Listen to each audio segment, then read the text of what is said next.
everyone, Rosabel's here, and this is an overview for what to expect in Arknights' next limited event, Portatori del Velluti. As a disclaimer, this information is what was available from the CN server and is subject to change. Starting with some quick info, you need to clear at least episode 110 in order to access the event. The event will run for 3 weeks, with the main stages available in the first week, the EX stages on the second week, and the S stages on the third week. Let's talk about the new units. There will be a total of 6 new operators introduced with the event. We'll start with Crown Slayer, who will be the free unit we can get by completing the stages. She's finally playable, and I can't take this seriously, oh my god. She's an executor specialist, or as we call them, fast redeploys. For her first talent, she creates a smoke screen whenever she uses a skill, and this decreases the physical and arts hit rate of enemies in them by 20%. Her second talent gives her a physical attack boost when she's attacking enemies that have not damaged her yet. Her first skill gives her an attack boost and a 50% physical and arts dodge upon deployment. For her second skill, she stops attacking for 8 seconds and becomes less likely to be attacked.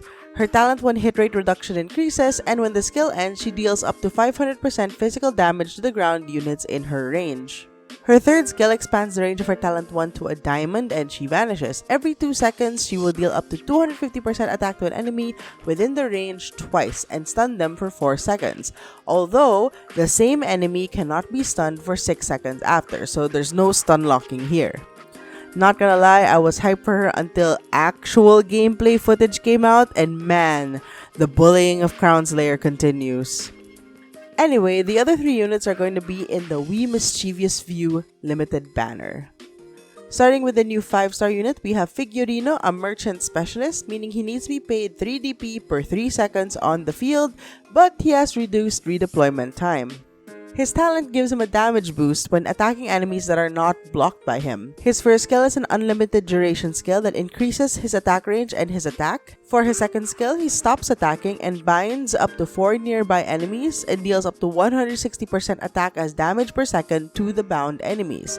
This skill gradually eats up 25 DP until the skill ends. What an expensive boy! Up next, we have our new standard 6-star unit, Vulpisfolia, aka our sweet baby girl Suzuran's mother. She's a Pioneer Vanguard, which is our standard Vanguard unit. For her first talent, she deals additional arts damage whenever she deals damage to an enemy for the first time. For her second talent, while she's on the field, she increases the rate of natural DP recovery, and if she does not take damage in 4 seconds, she starts recovering a percentage of her HP per second. Her first skill will make her next attack deal up to 290% attack as arts damage and gain 1 DP. This can hold up to 3 charges. Her second skill gives her the range of a Lord Guard. It immediately gives DP and deals up to 300% attack as arts damage to up to 6 nearby enemies. This will also slow them for 5 seconds. If an enemy is already slowed, then it will stun them for 5 seconds instead. She can hold up to 2 charges, so in an ideal situation, she can stun the enemies by activating it twice. Her third skill will immediately give DP and increases her attack and attack range. It also gives her gradually decreasing attack speed, makes her attack all blocked enemies, and stuns them for 0.2 seconds. If she is able to kill an enemy during the skill, she will get camouflage in between skill activations. Finally, we have our limited operator LAPPLAND the Decadenza, who went from a Lord Guard to, unexpectedly, a Mecha Cord caster. This means she uses drones to deal arts damage, and it applies more damage if it continuously targets the same enemy. For her first talent, about every 20 seconds they stay in the field, her drones gain one of the following effects: increased max drone damage, the ability to silence enemies, or an additional drone. For her second talent, when she's in the squad, all Syracusan operators gain additional starting SP. Her first skill passively gives her an additional drone, but it also allows her to switch stance a la Mountain Skill 2. Her second stance gives her an additional 35% attack, and she releases her drones to lock into a random idle enemy on the map. They search for other enemies again once the initial one has died or is no longer idle. A note on idle enemies: an enemy is considered idle if it is not moving or attacking. This means shifting or dashing enemies are not idle. Enemies that are being spawned or are reviving are not counted as idle. However, hostile static enemy devices do count as idle enemies. Her second skill gives her 3 additional drones, expands her attack a la Golden Glow skill 2, gives her additional attack, and releases drones to randomly knock onto an enemy to attack, with a 10% chance to inflict fear for 1 second. When the locked targets are defeated, the drones look for additional targets until they are returned to Lapland when the skill ends. Finally, her third skill gives her 2 additional drones and increased attack. She releases the drones to scatter to the nearest enemy in the entire map, global range. When the drones reach the target, it inflicts fear for up to 3 seconds and are locked onto that enemy. All enemies around the drones get a movement speed reduction and take up to 120% of attack as arts damage per second. This does not stack. Now, if there are no more enemies when the skill is active, don't worry, the drones will just idle around until an enemy appears or until the skill ends. This skill will last for 40 seconds. As with all limited banners, we will be given a free 10 pull when logging into the event, and we can get another free pull per day for the 2 weeks this banner is out, for a total of 24 free pulls. It should also be noted that Texas de Omertosa, Virtuosa, and Mulesis will be rated up in this banner, though a smaller rate than the new characters. The previous limited characters, which includes W, Rosmontes, Scary the Corrupting Heart, Nero the Radiant Knight, and Spectre the Unchained, will also be available for pulling in the banner, but will not be rate up. All these characters will be available to spark. For W and Rosmontes, they will be sparked at 200, while everyone else will be 300 to spark. Speaking of sparking, if you pull 300 times, you are guaranteed an extra Lapland de Decadenza after the 300th pull. These 4 units will receive 50% more trust for the duration of the event. As for the other 2 operators, they can be purchased in the Red Cert store. Both of these units are introductions to new archetypes. The first is Contrail, who is a 4-star Sky Ranger specialist. This is a type of specialist that can block aerial units while taking off. We got flying operators now, guys. Her talent gives her a defense buff when she's on the ground and an attack buff when she's in the air. Her first skill makes her immediately take off when deployed, expands her attack range, and gives her an attack buff and physical dodge. Her second skill is a manual activation skill which will let her immediately take off, expands her attack range, gives her an attack boost, and she can attack 2 enemies simultaneously and attack 1 additional aerial enemy. She will also slow aerial enemies if she attacks them. It's an interesting archetype and I want to see how far they can take this mechanic in the future. Next up is Fillet, who is our first Primal Protector. This is a class similar to Arts Protectors, but they can inflict arts and elemental damage and have resistance to elemental injury. This is also going to be the class of our next limited operator, Yu. Her talent lets her take less elemental injury and gives her additional SP when she takes necrosis damage. Her first skill gives her additional max HP, removes all elemental injury from herself, and gives her a protective barrier which blocks against elemental damage. Her second skill makes her stop attacking and gives her additional max HP. When she is attacked, she deals up to 200% attack as arts damage and up to 25% attack as necrosis damage to all surrounding ground units every 2 seconds. If she takes elemental injury during this time, she also gains an attack boost.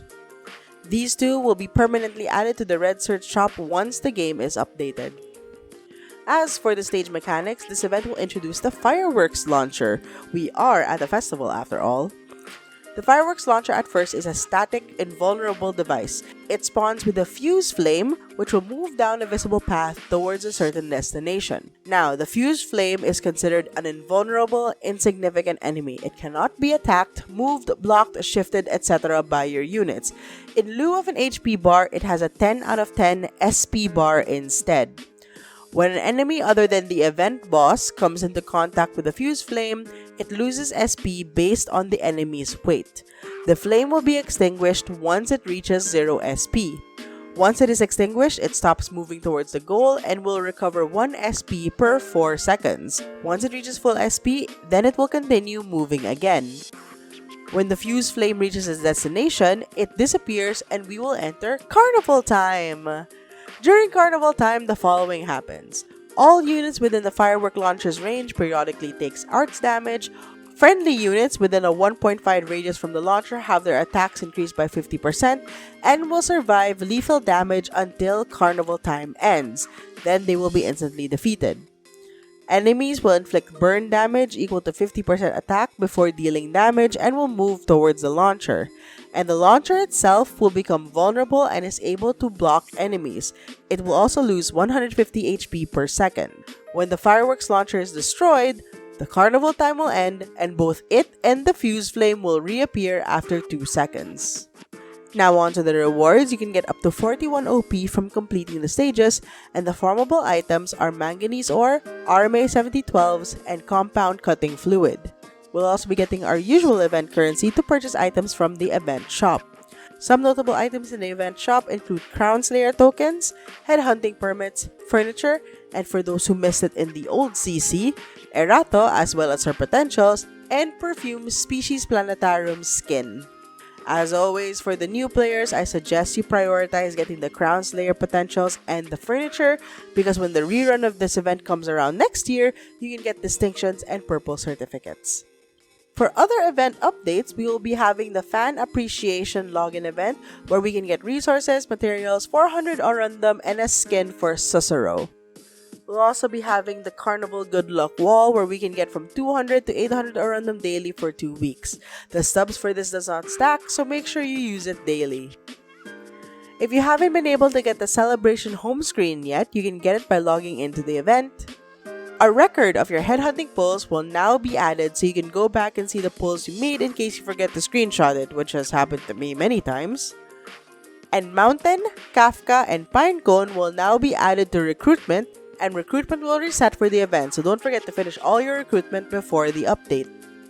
Moving on to other operator updates, operator records and their paradox simulations will be added for Jaeyun, Lessing, Schwartz, Sora, Totter, and Vigil.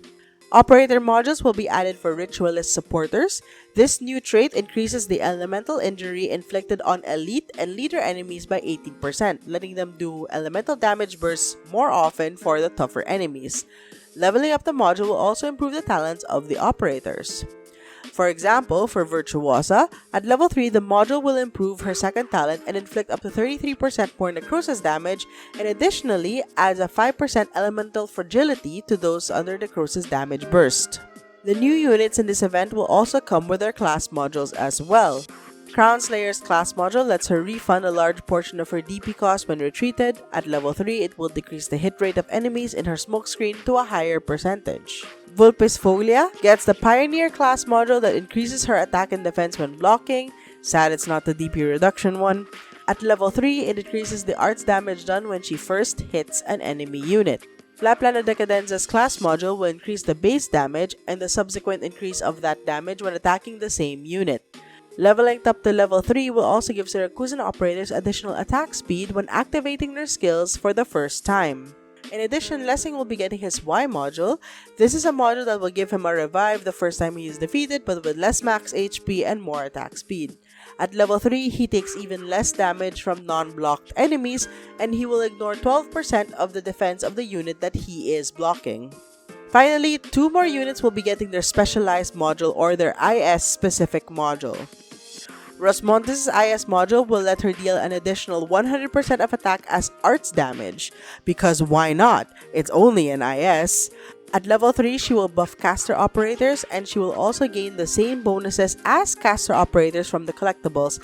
And when a caster or sniper is deployed, she deploys a special tactical equipment in her attack range. Angelina's IS module at level 1 will give -1 weight to all enemies while present. At level 3, all enemies that are being shifted or levitated will take 60% of Angelina's attack as arts damage every 0.5 seconds. When Angelina activates her skill will levitate the target for 3 seconds, and every time she attacks a levitated target, the levitate duration is refreshed. Once again, I humbly ask HG, what the actual F? Why are you like this? They're so good. Why is it IS specific? Anyway, moving on to store updates. If you missed it during the original CC or in the Vina Victoria event, Bagpipe's Queen No. 1 skin will now be available in the Universal Certificate Shop and the Distinction Shop.